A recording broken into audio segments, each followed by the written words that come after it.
Corona के बढ़ते cases को देखते हुए महाराष्ट्र गवर्नमेंट ने 5 अप्रैल से लेकर 30 अप्रैल तक मिनी लॉकडाउन का ऐलान किया है और उसके साथ साथ वीकेंड्स का लॉकडाउन भी लगाया गया है, जिसके अंदर सैटरडे और संडे टोटल बंद है। जिसकी वजह से 10th और 12th के जो एग्ज़ाम सैटरडे को पढ़ रहे हैं वो किस तरह होंगे, ये सवाल बच्चों के जहन में घूम रहा है।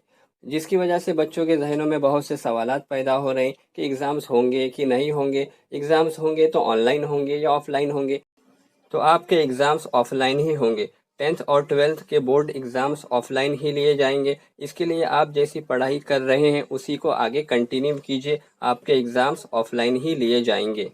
और हो सकता है कि आपके एग्ज़ाम का जो टाइम टेबल है उसकी तारीखों में कुछ तब्दीली की जाए। उसके साथ साथ में 9th और 11th के बच्चों को डायरेक्ट प्रमोट करने की बात भी सामने आई है। 9th और 11th के बच्चों को बगैर एग्ज़ाम के डायरेक्ट प्रमोट कर दिया जाएगा। उम्मीद करते हैं कि आज की वीडियो आपको पसंद आई होगी। वीडियो पसंद आई हो तो उसे लाइक कीजिए, शेयर कीजिए और चैनल को सब्सक्राइब कीजिए।